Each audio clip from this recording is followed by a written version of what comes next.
अस्सलाम वालेकुम स्टूडेंट्स। आज हम पढ़ेंगे मैस स्पेक्ट्रोग्राफ।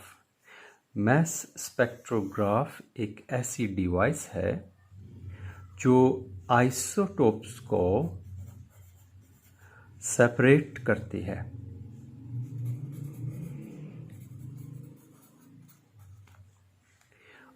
तो हम मैस स्पेक्ट्रोग्राफ को यूं डिफाइन करते हैं, a device which separates the isotopes and it determines the masses of isotopes accurately.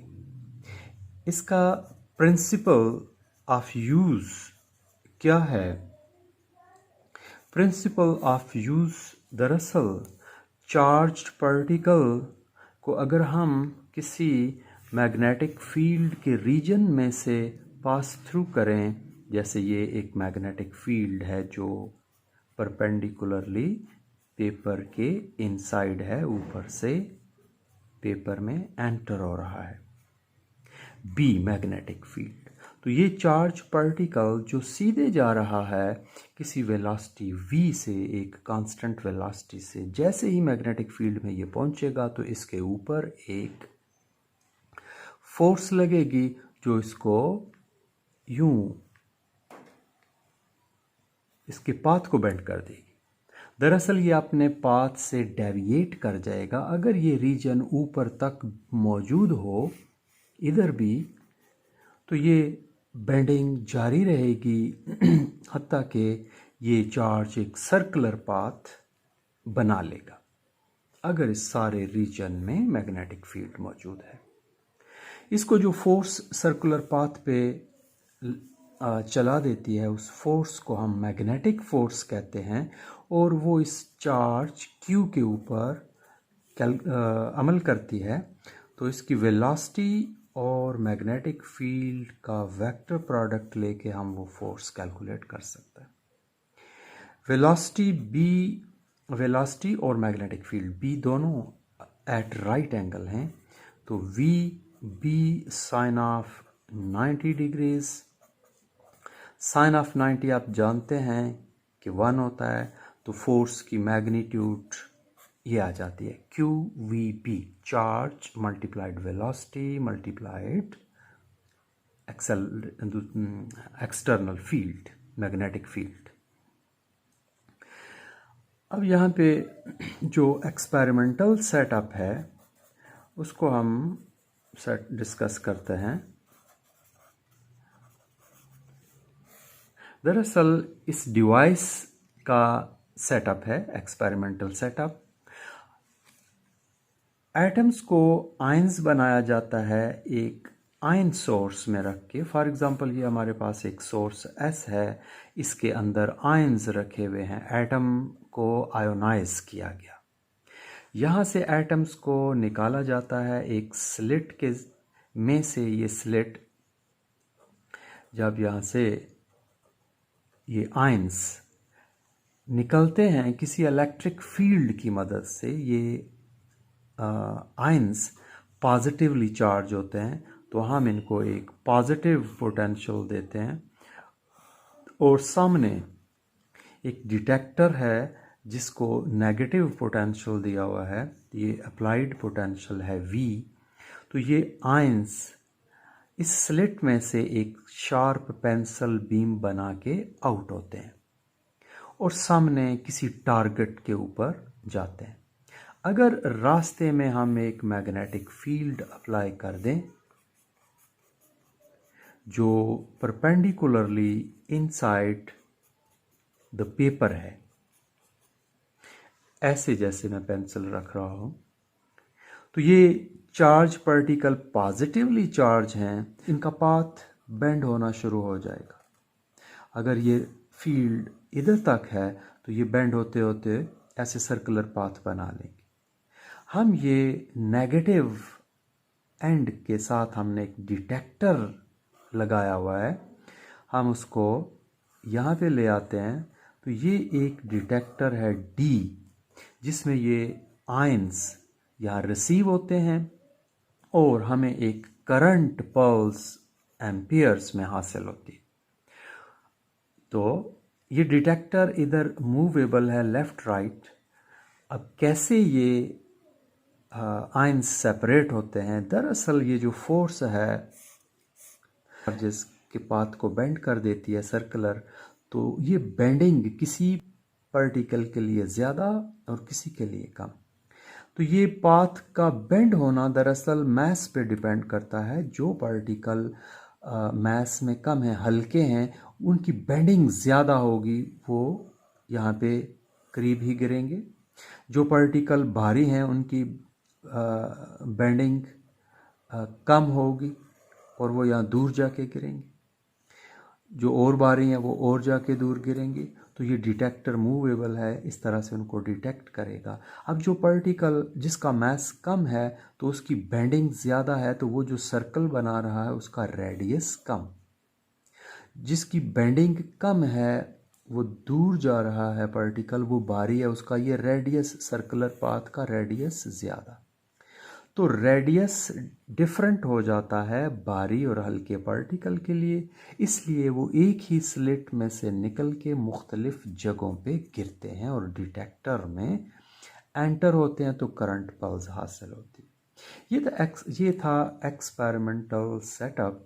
अब हम इसकी थ्योरी को डिस्कस करते हैं। हम ये कैसे साबित करेंगे कि आर ग्रेटर है जिसका मास ग्रेटर है, यानी भारी पार्टिकल दूर गिरेंगे और हल्के पार्टिकल करीब गिरेंगे स्लिट के। उनका रेडियस उनके पाथ का रेडियस कम, और भारी पार्टिकल दूर गिरेंगे, उनके पाथ का रेडियस ज़्यादा। तो मास के साथ जो रेडियस का रिलेशन है वो ये बन रहा है। जिस पार्टिकल का मास ज़्यादा उसका रेडियस, उसके पाथ का रेडियस ज़्यादा। तो हम इसको मैथमेटिकली प्रूव करते हैं। यहाँ आयन सोर्स में ये पार्टिकल एटम आयोनाइज होते हैं, इनमें से इलेक्ट्रॉन का रिमूवल होता है तो इनके ऊपर पॉजिटिव चार्ज आ जाता है। तो ये एटम पॉजिटिवली चार्ज्ड आयन है। तो अब इनको थ्रो किया जाता है with the help of with this potential difference. तो ये जो इनको फोर्स बेंड करा रही है इनके पाथ को, मैग्नेटिक फोर्स है ये वाली। यही मैग्नेटिक फोर्स इनको सर्कुलर पाथ पे घुमा देती है। तो हम कह सकते हैं कि ये मैग्नेटिक फोर्स इन पार्टिकल्स को, आयंस को, एक सेंट्रीपिटल फोर्स प्रोवाइड करती है। तो इस एक आइडिया से हम इस थ्योरी को डेवलप करते हैं और ये साबित करेंगे। Mass is proportional to radius. Magnetic force q v B है, जबकि सेंट्रीपिटल फोर्स, हम जानते हैं किसी पार्टिकल का मास m है अगर और उसकी वेलोसिटी v है तो mv² ओवर r। ये हमारे पास दोनों फोर्सेस को इक्वेट करने से हम इसको सिंप्लीफाई करते हैं। ये वेलोसिटी है, यहाँ पे वेलोसिटी का स्क्वायर है, ये इससे कैंसिल हो गया। Q B is equal to mv over r। Q B is equal to mv over r। यहाँ से मास और रेडियस आप देखें, mass m is equal to q B r multiply होगा और वेलोसिटी v। तो आप देखें यहाँ पे मास, चार्ज हमारे पास पार्टिकल का constant, b magnetic field external constant, v velocity अगर हमने कांस्टेंट रखी हुई है, वोल्टेज अगर कांस्टेंट रखी हुई है तो ये वेलोसिटी भी कांस्टेंट होगी। तो इस इक्वेशन से हम देखते हैं कि m is proportional to r, जबकि क्यू बी और वेलोसिटी ये कांस्टेंट है। हम वेलोसिटी को कैसे कांस्टेंट रख सकते हैं? हम वेलोसिटी को यूं भी कैलकुलेट कर सकते हैं कि जो पोटेंशियल है, मैं वापस फिगर की तरफ आता हूं, ये जो हमने वोल्टेज अप्लाई किया हुआ है, इसने यहाँ से आयंस को थ्रो किया और जो यहाँ से इसको काइनेटिक एनर्जी चार्जेस को मिली वो इस पोटेंशियल के प्रोपोर्शनल है। यानी for velocity is equal to what, हम वेलोसिटी को अगर कैलकुलेट करना चाहें तो हमारे पास आइडिया ये है कि kinetic energy of the charges is proportional to the applied potential. Applied potential के साथ अगर हम कुछ कांस्टेंट मल्टीप्लाई करें तो ये प्रोपोर्शनलिटी साइन इक्वल में चेंज हो जाएगा, साइन ऑफ इक्विवेलेंस। ये कांस्टेंट दरअसल चार्ज है जो उन पार्टिकल्स के ऊपर है, जिसको हम Q लिख रहे हैं यहाँ पे इस इक्वेशन में। अगर मैं इसको इलेक्ट्रॉन के रिमूवल से जो चार्ज मिला वो इलेक्ट्रॉन के चार्ज के बराबर है, अगर मैं Q को E के इक्वल रख लूँ तो ये हमारे पास EV और ये भी हमारे पास EB। और काइनेटिक एनर्जी आप जानते हैं हाफ mv²। ये v वेलोसिटी है, ये कैपिटल V पोटेंशियल डिफरेंस है। तो हम यहाँ से वेलोसिटी ही को कैलकुलेट करने जा रहे हैं। v is equal to 2 multiply हो जाएगा 2ev ओवर ये m इधर आएगा और स्क्वायर को ख़त्म करने के लिए हम स्क्वायर रूट लेंगे तो ये वेलोसिटी हमारे पास ये आ जाएगी। इसको अगर हम इक्वेशन 2 कहते हैं और पहले वाली इक्वेशन 1 है तो आप देखें मैथ्स में वेलोसिटी की इक्वेशन एडजस्ट करने से हमारे पास m इज इक्वल टू ये ms, q की जगह E लिखें EBR